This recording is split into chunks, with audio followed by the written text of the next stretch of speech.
90 શબ્દઝડપ. આ કેસમાં રજૂ થયેલ પુરાવાનું મૂલ્યાંકન કરીએ તો ફરિયાદ પક્ષે પોતાના કેસના સમર્થનમાં ગુનાવાળી જગ્યાનું પંચનામું તેમજ ગુનામાં વપરાયેલ હથિયાર કબજે કરેલ પંચનામું રજૂ કરેલ છે અને તે પંચનામાના પંચ સાહેદોને તપાસેલ છે, પરંતુ આ સાહેદો તૈયાર કાગળમાં માત્ર સહી કરી છે, તે સિવાય કોઈ હકીકતને સમર્થન આપેલ નથી.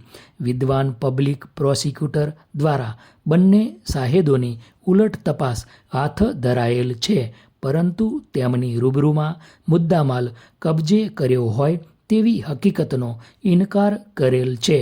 આમ પંચ સાહેદોની જુબાની ફરિયાદ પક્ષને પોતાનો કેસ સાબિત કરવામાં જરા પણ ઉપયોગી નથી. ફકરો.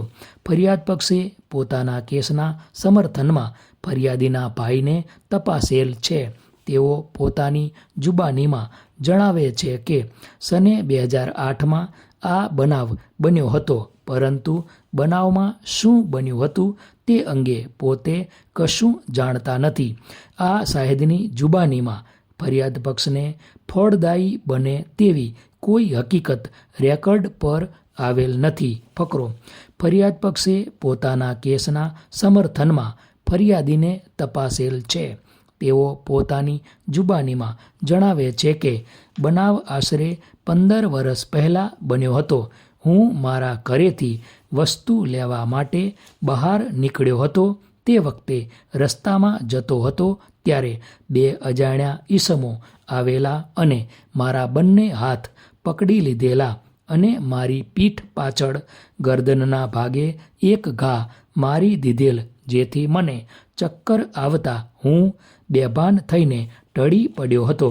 ત્યારબાદ આજુબાજુના માણસો મને હોસ્પિટલમાં સારવાર માટે લઈ ગયા હતા અને ડૉક્ટરે મારી સારવાર કરેલી, તેમજ મને ઈજા થયેલ હતી ત્યાં ગરદનના ભાગે ટાંકા લીધા હતા.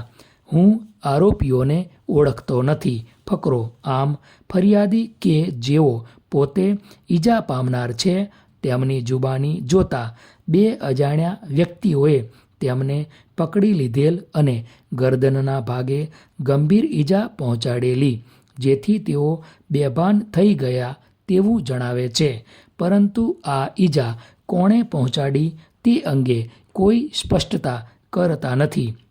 કોર્ટ રૂબરૂ આરોપીઓને ઓળખી બતાવવાનો ઇનકાર કરે છે.